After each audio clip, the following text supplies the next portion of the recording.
We are right at the top of the hour and I'll let people in. Before we kick off our guest speaker and stuff, I do want to mention we're getting to almost sold out on the conference. So if you've been waiting to get to the conference, here's where you go. It's na-insurance.com.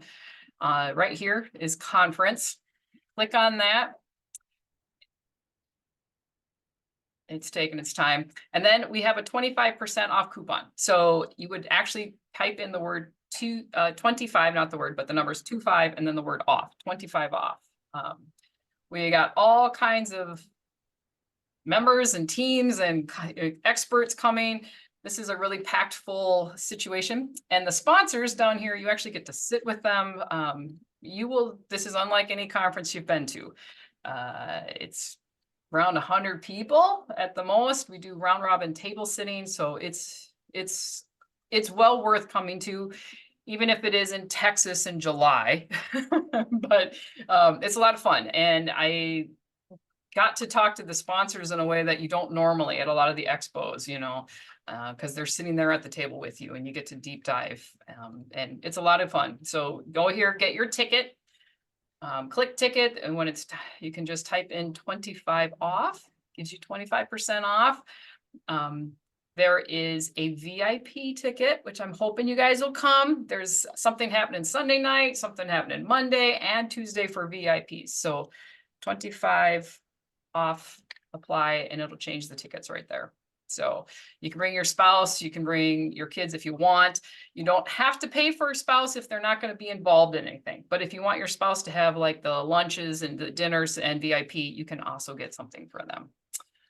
All right. Any questions on the conference? Shoot me an email. But I'm really excited to do that. It's something I look forward to every year. I can't remember how many years now it's been that I've been going, but it's 5, 6, I don't know, COVID was in there. It was a lot of fun. So today, I've got a guest speaker, an FMO expert that I know I see it all the time. Our Facebook chats are constantly filled with FMO questions. Do I need an FMO? How do I change my FMO? What is an FMO? I can never remember what that stands for. And I couldn't think of anybody better to ask than Andy, who I met Andy basically through a spam email. That is how I found North American.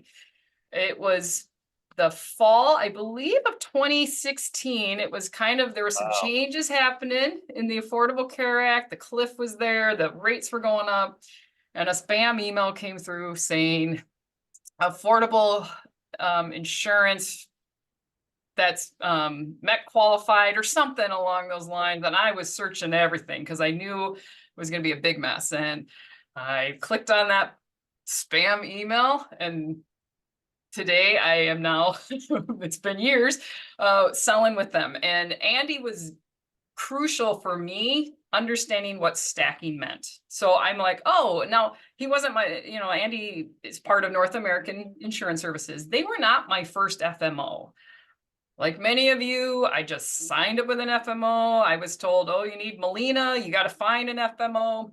So I just, all right, who's, you know, oh, you want this, go, you know, dental, sign up with this FMO. So I'm contracted with different FMOs and I've seen those emails that come from them. But North American was the first one that actually had classes and actually talked about this and talked about stacking. And it was actually at the conference. It was the first conference I went to. Their guest speaker talked about stacking and I went, oh, I see this now. I understand this now. So I've been with North American since then. So Andy, I have a couple questions for you. How and when did you get into the insurance industry? So good morning, everybody. Thanks for joining. I do have one quick Chris George story. Going back to that time when she got this email, and I was sharing with her opportunities with ACA having challenges back at that time. And she's like, I can do this. And I'm like, yeah, well, you and every other agent, they all say they can do it. And yet the only one that basically in 3 months got not only to be the #1 producer of those ACA alternatives, but qualified for a trip. Where did you go? Did you go to Ireland? I went to Ireland. Ireland in 3 months. That has never happened before. and it has not happened since. So Chris is truly one of a kind. Good morning, everybody. My name is Andy Dastur. I'm president of North American Insurance Services. We are an FMO based here in the Dallas-Fort Worth area. We are independent from Wall Street and insurance companies. That is getting to be a shallower and shallower pool since private equity Wall Street guys have seemingly rolled up everybody, but not us. I got into the business over 30 years ago, Chris. I spent the first 20 years of my career working for insurance companies, and most of that time was responsible for the FMO channel. And so I decided about 10, 12 years ago to team up with my business partner, Gene Woznicki, who's been in the business even longer than I have. And we built North American into what it is today.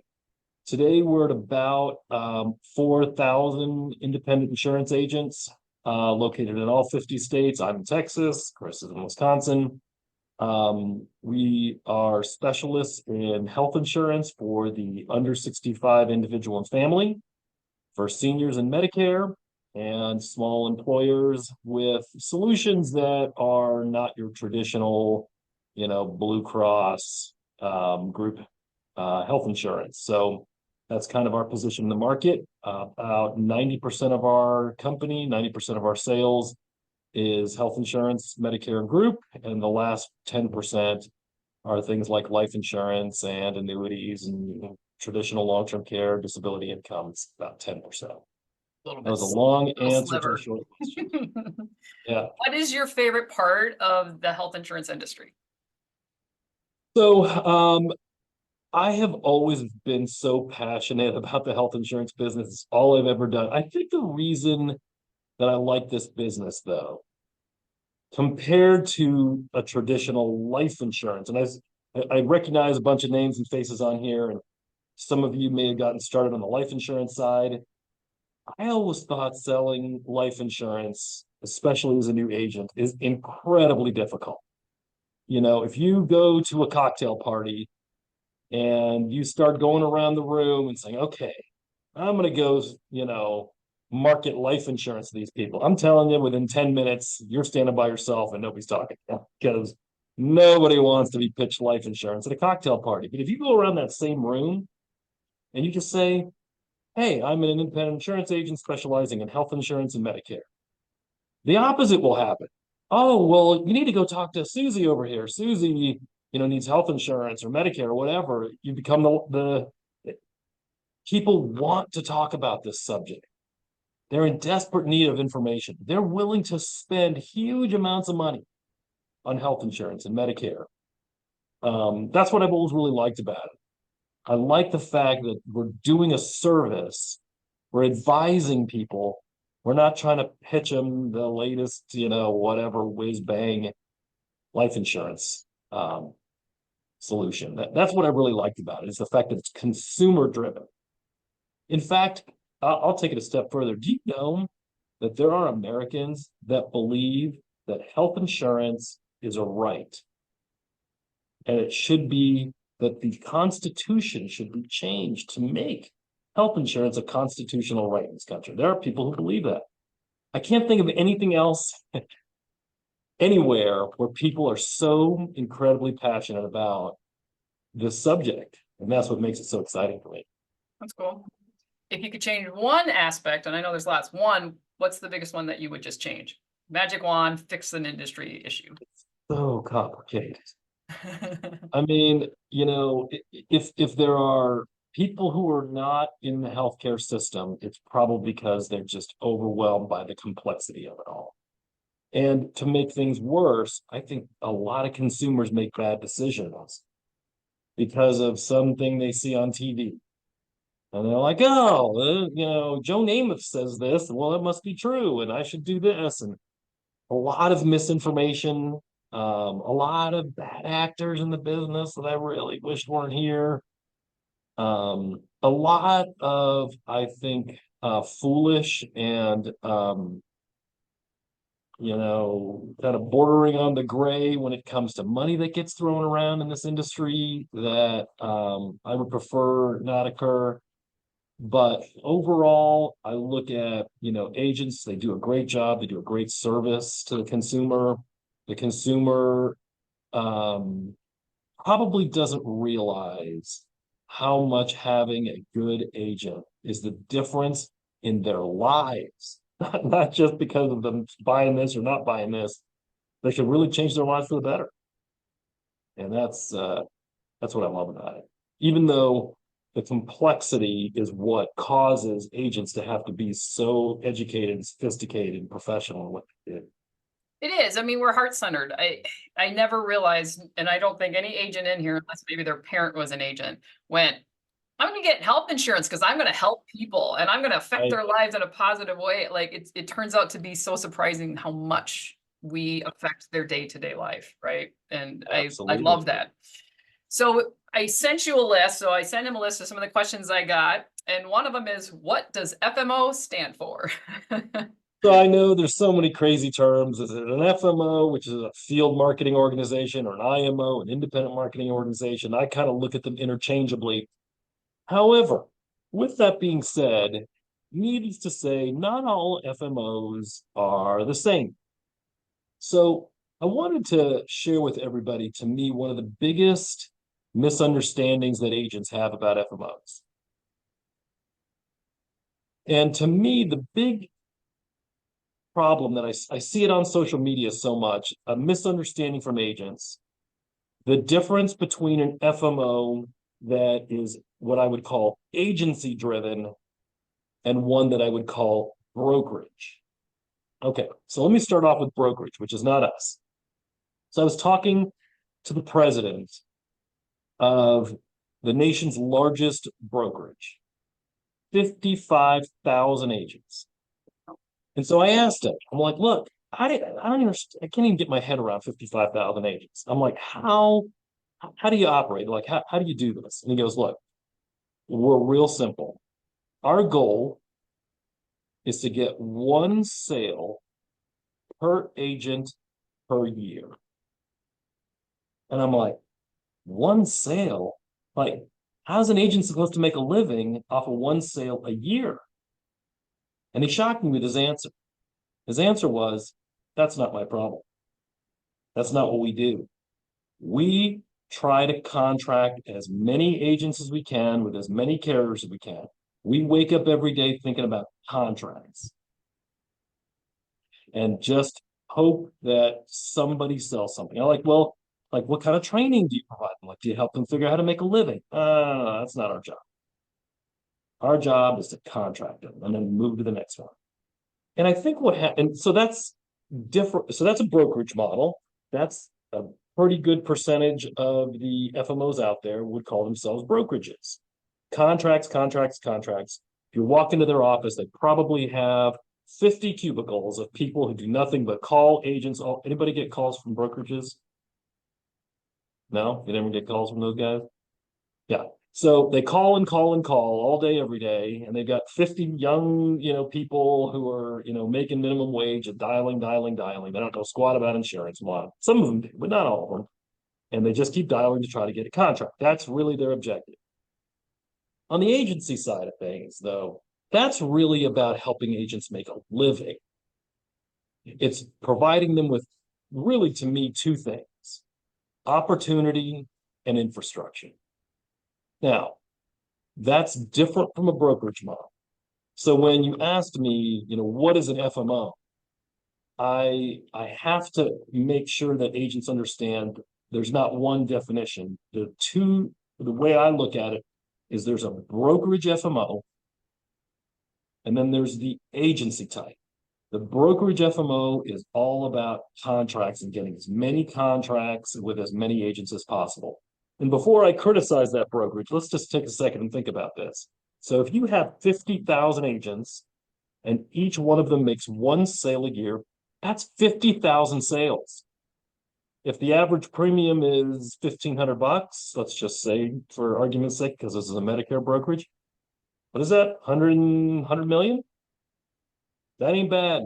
It's a I'm not volume. criticizing the model. I'm just saying what I'm saying about this is that agents think that they're working with a brokerage, and I'll see them on social media. Well, my FMO won't help me with this, and they won't help me with this, and I don't understand why this FMO won't do what that FMO seems to be doing. And to me, the big reason is there are those that try to help agents make a living with opportunity and infrastructure, and there are FMOs that are brokerage. Neither is better or worse. It's just a question of what are agents looking for? What do you need? If you just say, all I want are contracts to be left alone, well, brokerage is your battle bot. If you're trying to, and by the way, you don't have an agent conference in brokerage. You won't find any brokerages having conferences, right? They don't know each other. It's just a name on a list. And that's okay. That's the majority of FMOs, and frankly, the majority of agents who have contracts with FMOs don't realize that the majority of them are brokerages. That's pretty much what they do. I don't know if I answered that question too long, but I wanted to make sure that we separate the two, because I think agents look at all FMOs as the same. But before you decide where you're going to go and who you're going to work with, make sure that you have in your mind what you're looking for. If you're just looking for contracts, great, brokerage is the way to go. If you're looking for opportunity and infrastructure, then you want to look at more of an agency type FMO model. Well, that makes sense, because, independent agent versus the call centers. The call centers aren't necessarily all evil. We don't like them as independents because they can be manipulated, but they have their place to a certain degree. So what is the history? I'm all about history and the why. So why were FMOs created even in to start with? Why do you exist?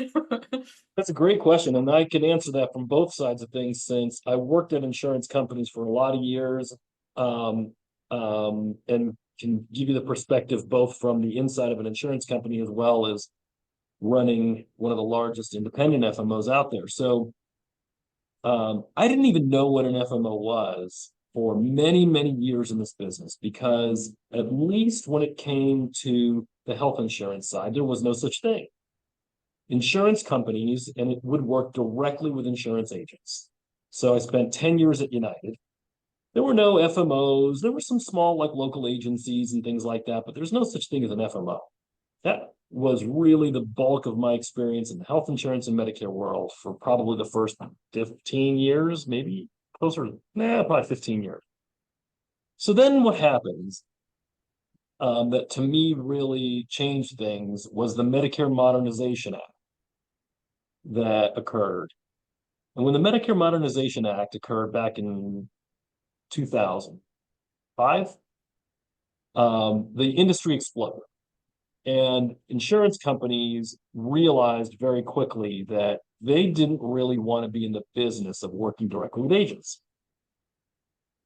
because it had just gotten so big, they didn't have the infrastructure. So they went to these mostly what I would call local and regional agencies and said, hey, we want you to become FMOs. This is what the role was. And back in those days, the role was a lot different. Back in those days, an FMO had to process applications. And I mean, in those days, it was paper.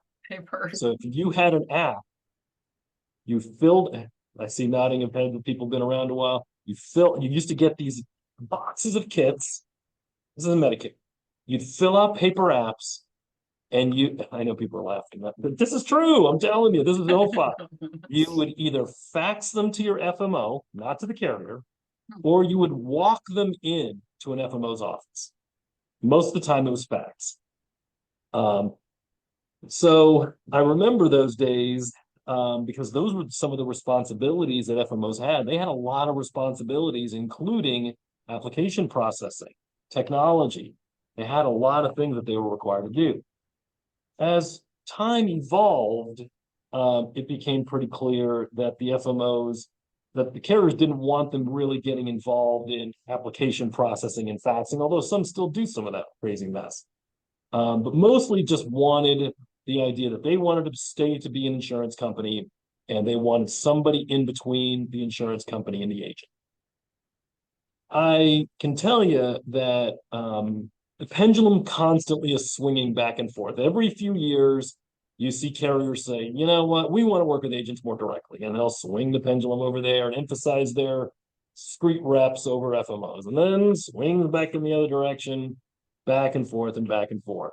I don't know that that will ever stop. So there'll be times when your carrier reps, your Ambetter rep will be calling you all the time. You're like, wow, great, the carriers are in. And then next thing you know, your Ambetter rep is gone and you don't hear from anybody for a year.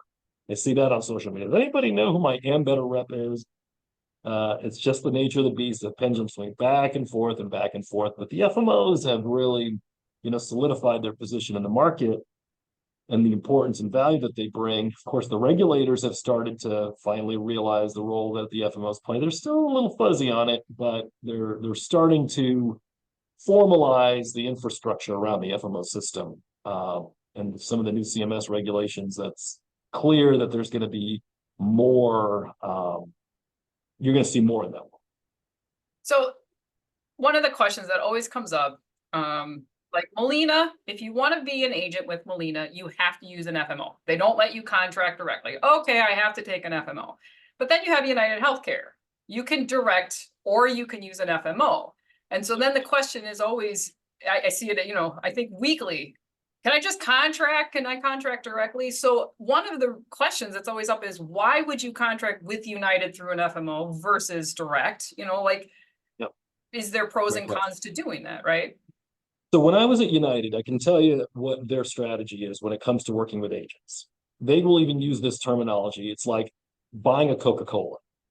That's the way they think of it. If you want to buy a Coke through the McDonald's drive-through, at the grocery store, at a vending machine, off a food truck, they want to make sure Coca-Cola is available to you in every conceivable way you might potentially think about buying. And the big insurance companies, the Uniteds, the Aetnas, Cignas, those cast of characters, they take a look at it that same way. If an agent wants to work with us directly, we want to give them that ability. If they want to work through an FMO, if they want to work through a local agency, we want to give them the ability to choose as to which is the best way to get sales from them. The locals and regionals oftentimes don't have the kind of infrastructure that would be needed to work directly with agents. And so therefore, companies like Molina, they just don't have enough people running around that can really do the job. Whereas, United obviously has a lot more infrastructure. But beyond just having somebody to talk to, I think there's a couple of other reasons, and I want to talk about it in the ACA space in particular, and that's around commissions. So a couple of things about working with an FMO with ACA and commissions. And this is, I'm going to make a couple statements, but Chris, I know someone's going to say, well, that's not true with this carrier, and that's not true. Okay, I'm just telling you from my view. When it comes to commissions, there's a couple of issues with being direct with a carrier and not being through an FMO. One is there are carriers that have minimum production requirements. And if you don't meet those production requirements, we'll terminate. However, if you're working with an FMO, not some guy working out of the trunk of his car in your neighborhood, I'm saying if you're working with a real FMO, then that no longer applies. Because the FMO then has to meet production requirements. And with the kind of scale that they have, like we have, we don't see agents get terminated. That's the one. But the second part of the commission issue, and by the way, if you're terminated, you could also lose your renewals, right? Because your book of business could get wiped out.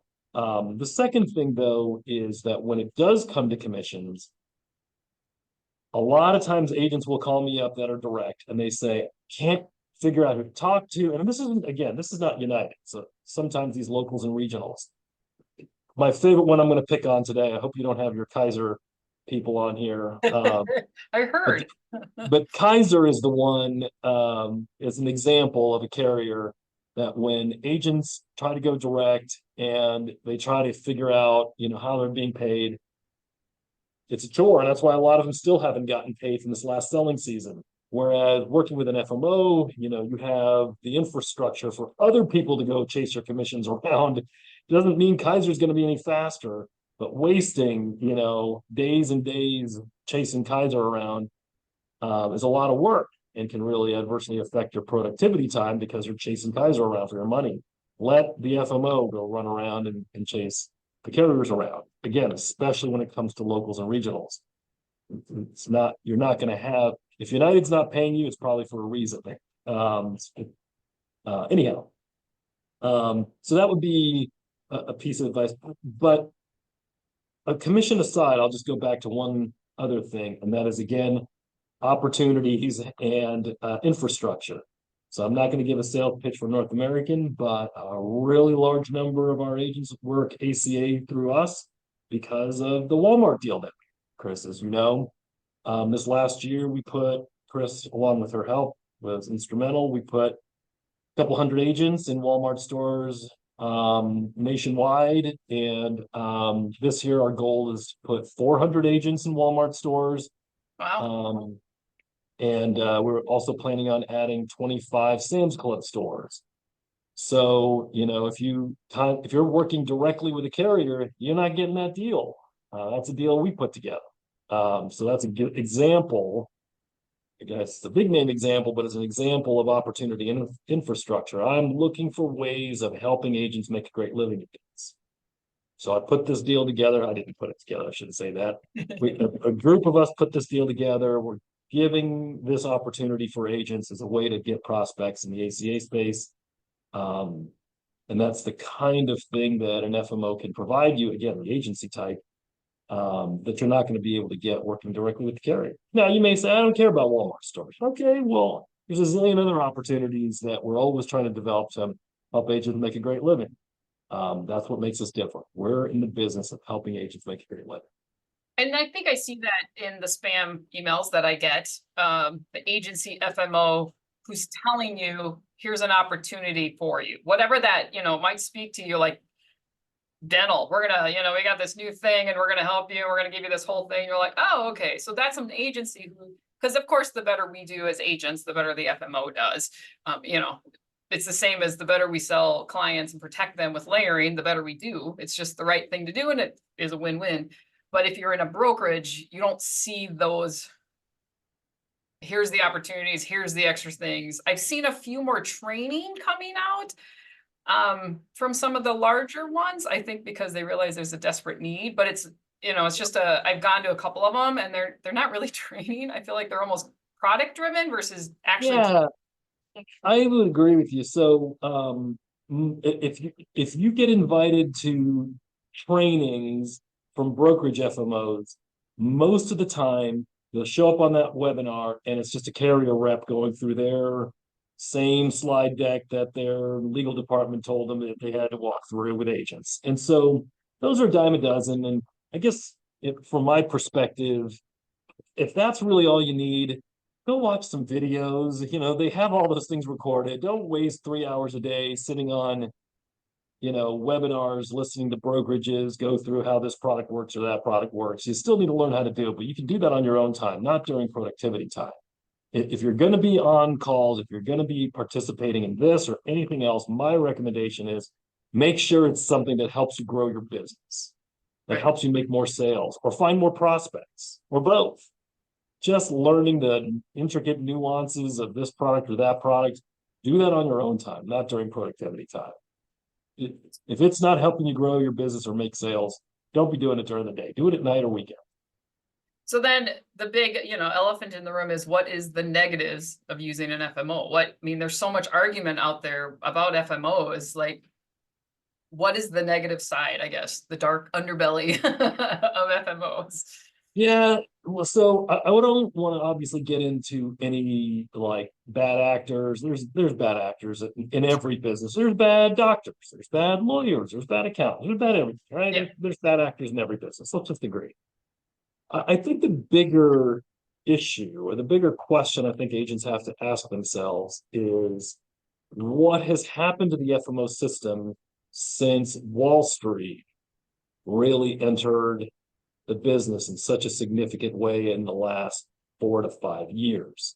So what does that mean? Wall Street entered the FMO space. I know you use that a lot, but what does that mean? Why do we care whether Wall Street owns an FMO versus an independent FMO?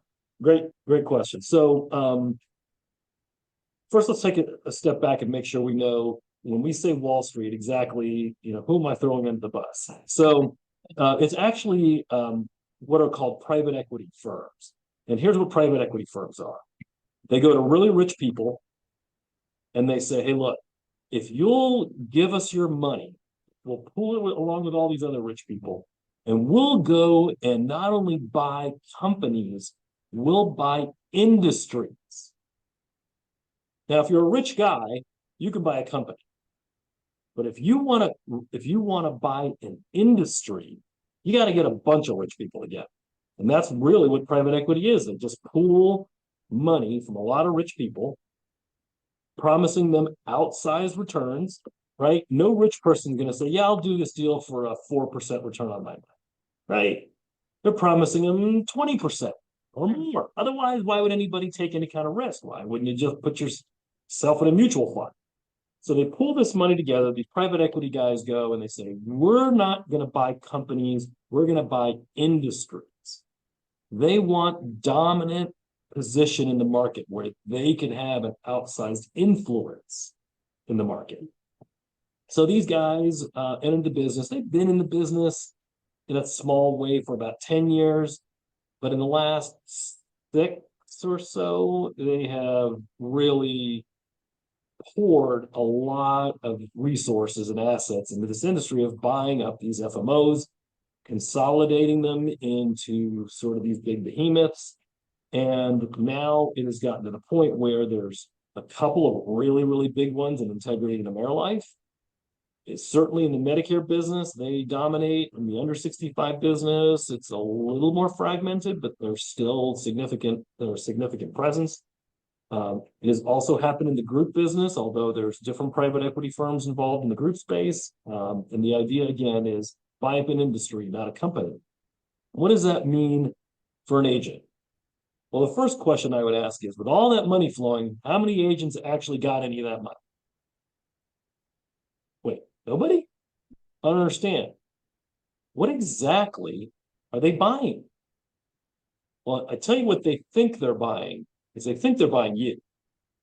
They think they're buying agents. Otherwise, what else is there? It's not like they're buying, their offices or their jets or their yachts. They're not buying any of that stuff. They're buying agents. That's their book of business, so to speak. But the agent didn't really get anything out of it. And again, if you got something out of it, good for you.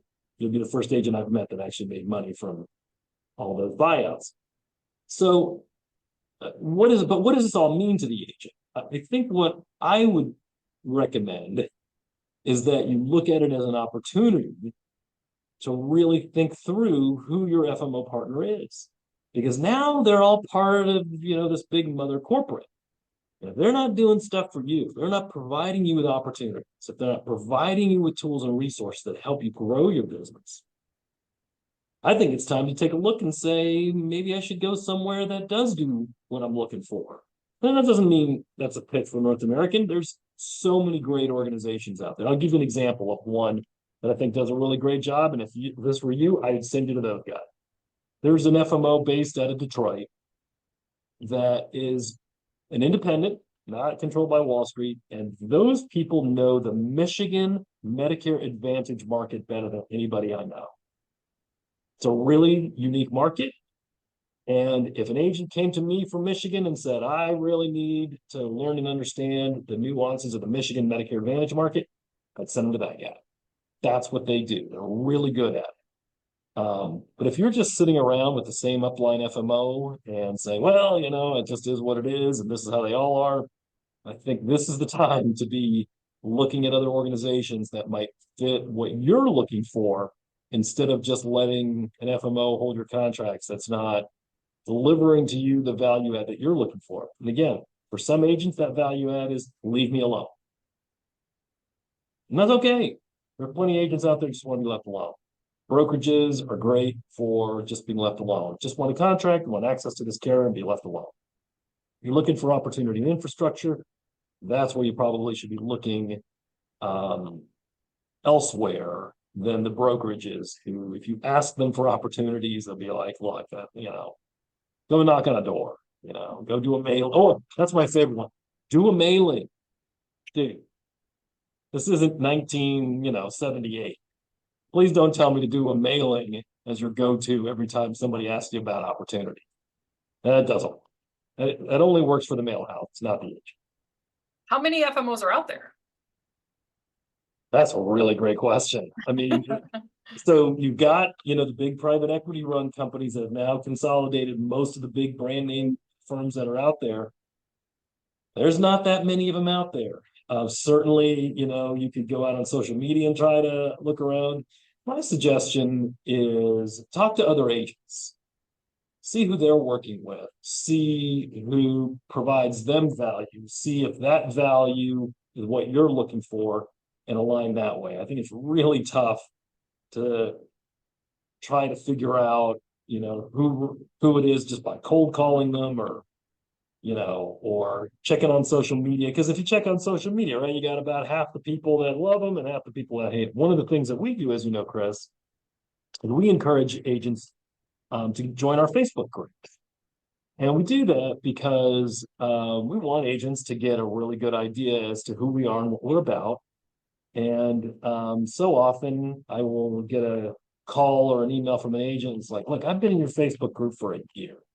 And I was just sitting behind the scenes, just waiting to see if this was a good fit. And boy, I'm really interested in what you're doing. At the same time, some people look at it and say, I don't want all this stuff. I just want to sell and be left alone.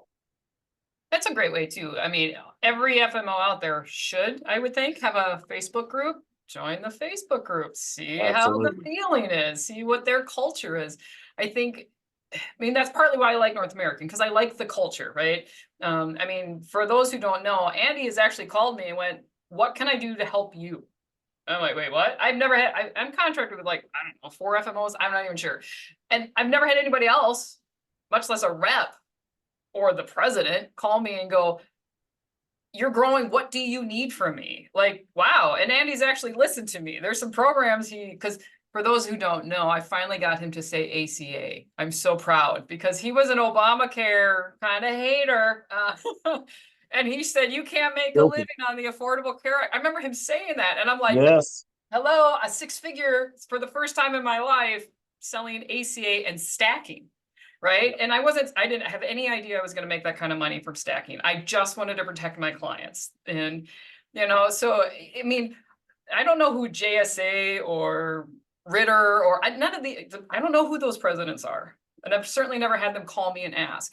Now, I know there's small brokerage FMOs out there, and some of them are, like you said, the Michigan one that's local. If you want to walk down the street, I have one here in Wisconsin that became the local kind of FMO because a new insurance company, CCHP, went, we don't have the infrastructure. Can you be our FMO?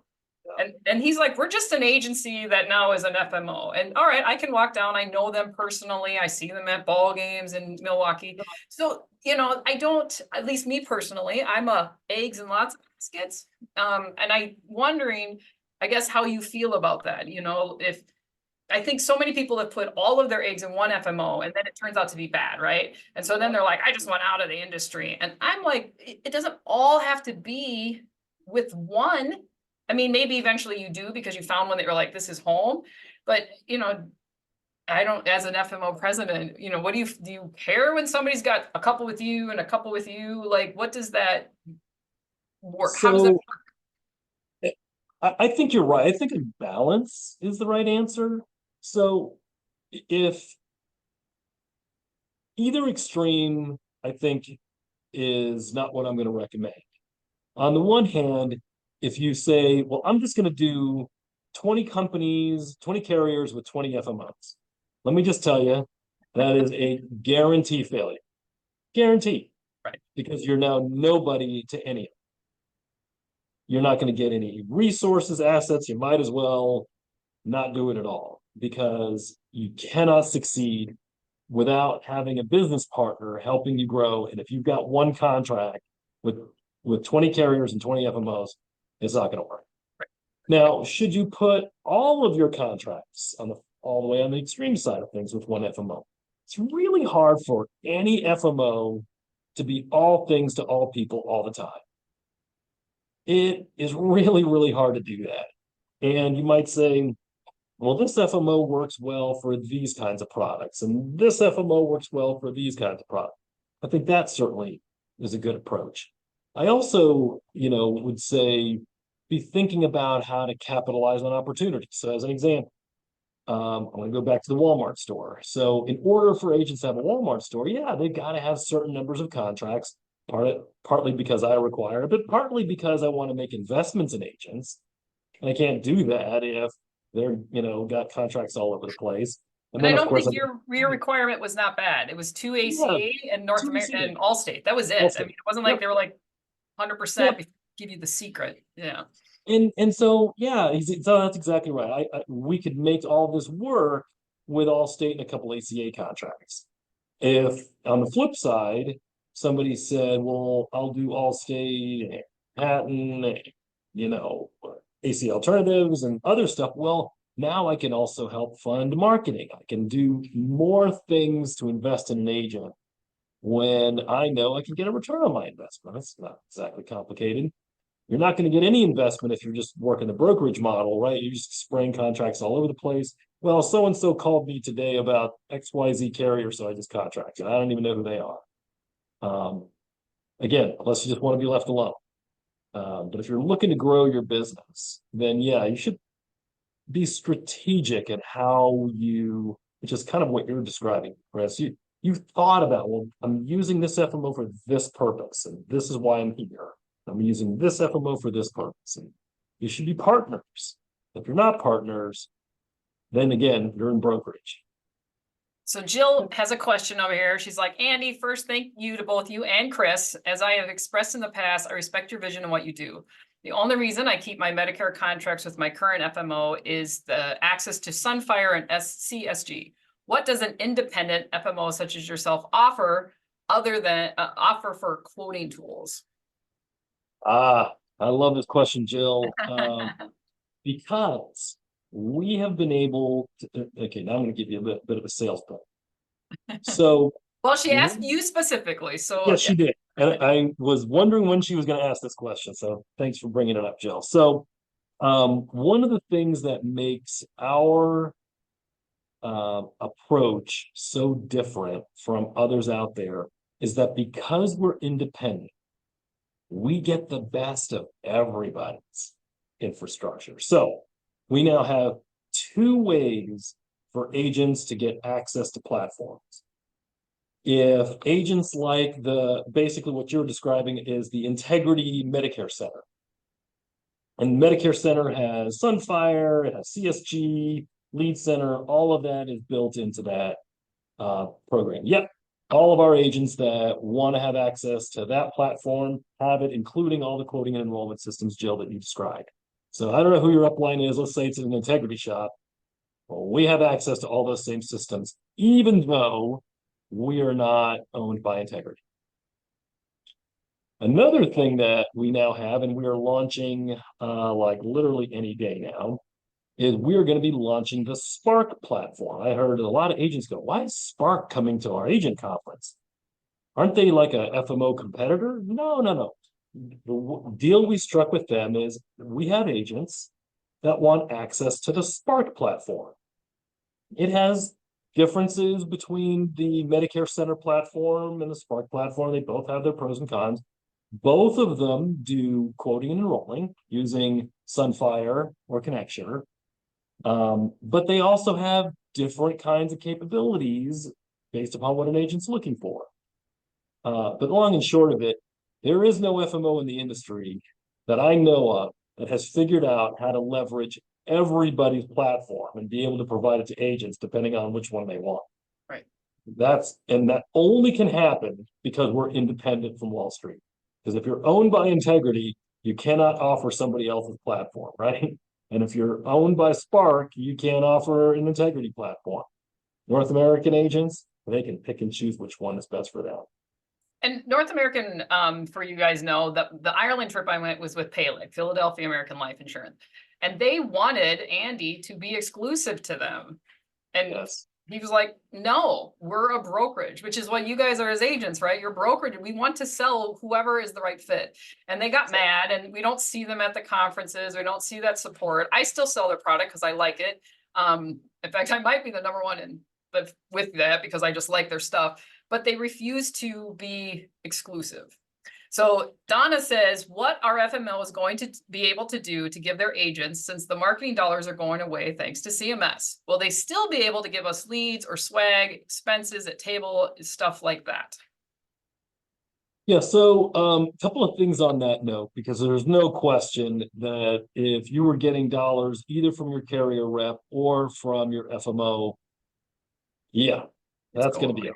CMS has, I think, has made that clear. And by the way, if any of them say they still give it to you, I would run, because they are they're exposing you to potential CMS problems. So yeah, that's over.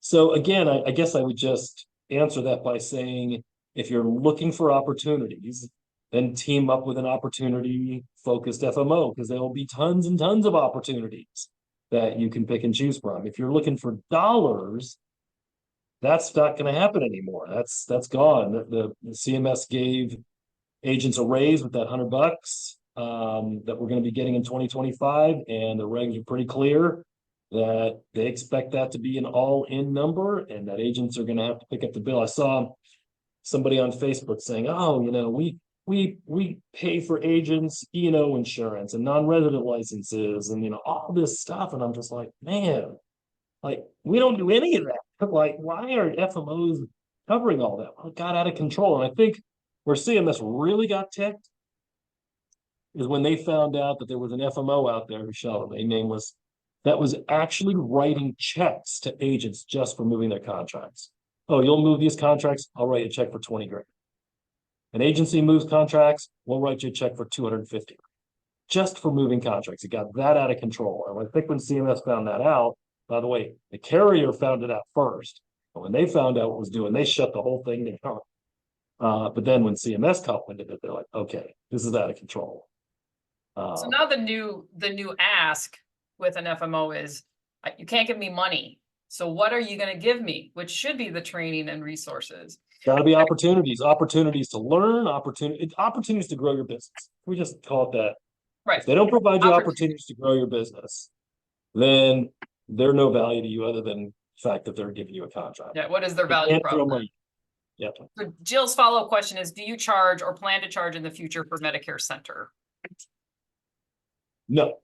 So I don't plan to do any charging of agents if I can avoid it. And let me explain why I say that. Because I don't control Medicare Center.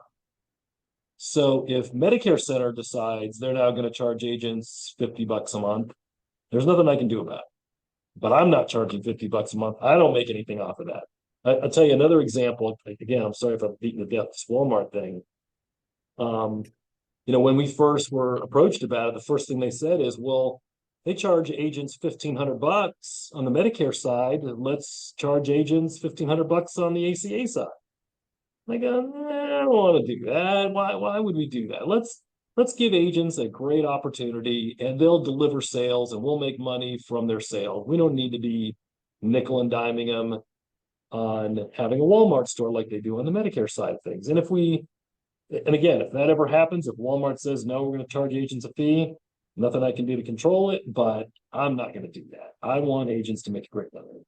So then kind of part two with that is, will the FMOs still be able to give us access to quotes and enrollment plans at no cost, or will that be, against the regulations? So when I was in Vegas back a month or so ago at the Medicarians conference, I asked that question to carriers, and I asked it to the companies like Sunfire that were there, and they all believe that this is going to a model where agents are going to have to pay for the platforms. Okay, so it's because then it's giving them something, and the CMS is going to the pendulum to the extreme of give them nothing. And when it comes to systems, CMS was actually specific about systems. And in the CMS regs, it says, we recognize that agents are being given systems for free, and we don't like them. And we looked around and we realized that if an agent had to pay for it on their own, it might cost them $50 a month. And they used that specific dollar amount. I don't even know where they got it. I don't know if it makes sense or not, but they specifically said, we recognize that an agent might have to cover the bill of $50 a month. And we realize that's going to increase their cost. And that's the reason we're going to give them a pay increase, is because they're going to start getting charged for those kind of things. So we're going to give them this big pay increase in order to cover those. Now, we can argue whether that's right, wrong, or indifferent, but that was the justification. So I think agents should expect it. Now, Chris, I know we spent a lot of time talking about Medicare, but as you and I have talked about a million times, what starts out in Medicare ends up going into the ACA. So before we start going, hey, why is Chris spending so much time talking about all of these Medicare CMS rules? Because it is the precursor of what you're going to start seeing in the ACA world. So be ahead of it and be thinking about what you need to do to make adjustments. Agents are going to need to make adjustments this year to be ready for the selling season. You're going to have to do a little bit of painful work in the short term in order to be ready in the long term. There's going to be a lot of disruption that goes on, and you got to spend the time to really think through what do you need to do to get in front of it. So I think I know the answer to this one, but so Sharon says there are times when an agent wants access to something an FMO has to offer, but they don't want to turn over all their contracts. Why do many FMOs not offer to give non-contracted agents access for a price? So, I've got this great thing, I'll sell it, give you access to it.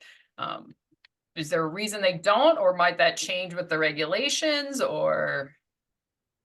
It's a tough question to answer, but let me tell you the economic realities of this business. And I think I'm trying to tell people this, and I think sometimes they don't believe me. But if you really look at the economics of the industry, the agent really gets the lion's share of the money. You really stop and look at it. If an agent is making $20, I might make $1, maybe $2 on top of it. And so what happens is being an FMO becomes a slim margin business to where you have to have scale. And the only way to have scale is either have a lot of agents doing one, or at least a bunch of agents doing a lot. So I guess that's kind of what I would answer with that question. If you just want to do one thing with one FMO, that's fine.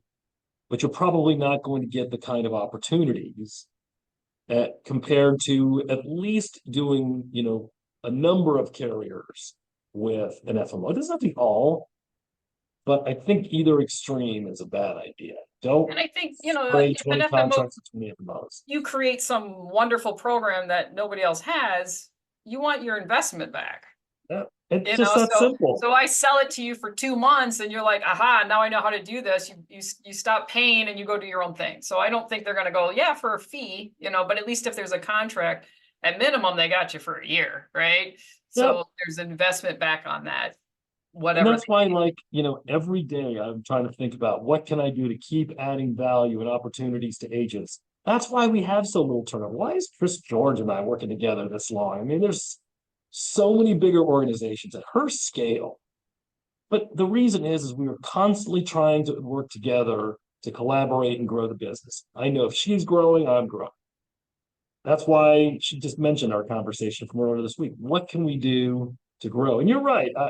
I got to be honest with you, Chris. I really want to know the answer. What can I do to help you grow? But I also know that if I'm helping you grow, you're helping me grow. Right. And, I think that's one of the reasons why I continue to stay with North American, is because I know their heart is to help us grow. Yes, it helps them grow. I understand that. We all understand that. We all have to make a living, and I have no problem with them making a living.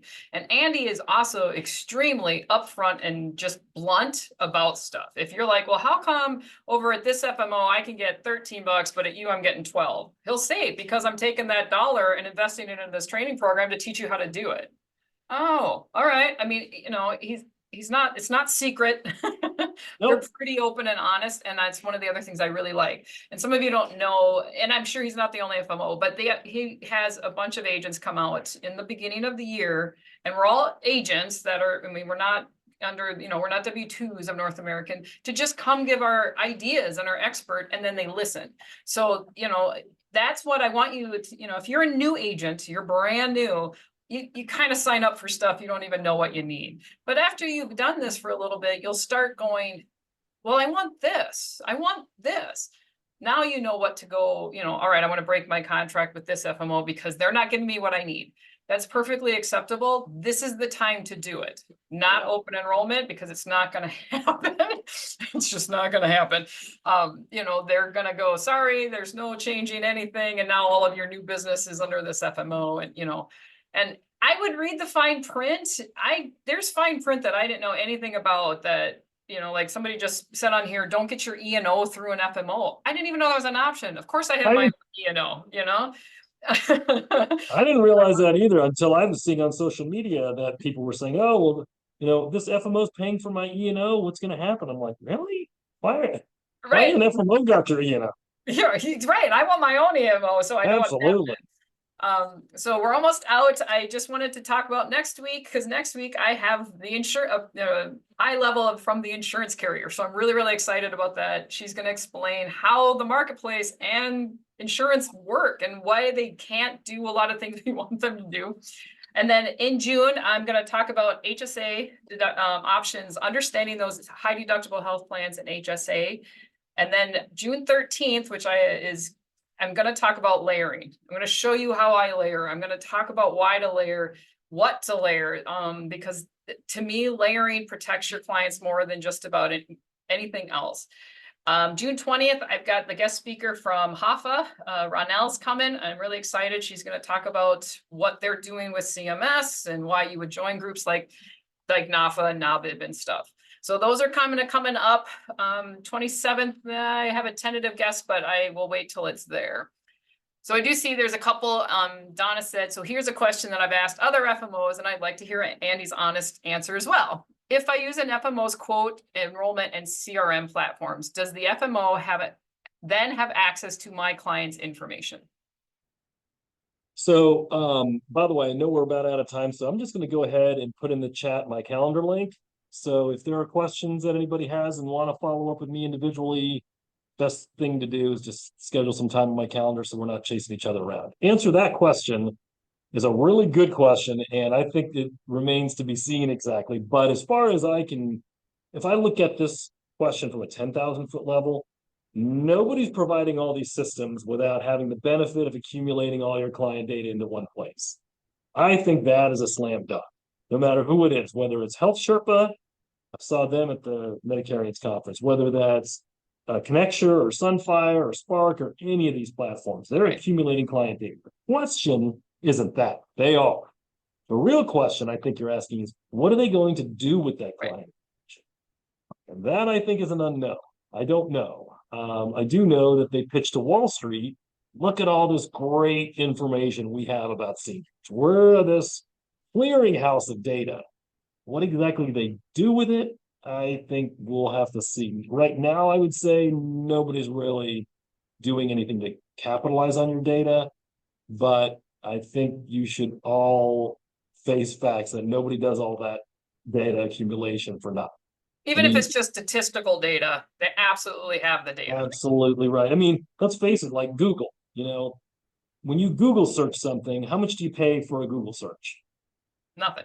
Well, wait a minute. How does Google make any money? Well, the answer is data. They're accumulating massive amounts of data, and then they're selling that data and saying, hey, look, we know that Chris is Google searching music. And so we're going to sell that to music companies and have them market to Chris because we know she likes music. Yeah. That's the business. How it's going to work in our industry, stay tuned. Thank you very much, everybody. Appreciate it. Thank you so much, Andy. You're always a wealth of knowledge and willing to share, and I appreciate that a lot. And I will see you in a month and a half. Thanks, Chris. Thanks, everyone. Thanks, guys.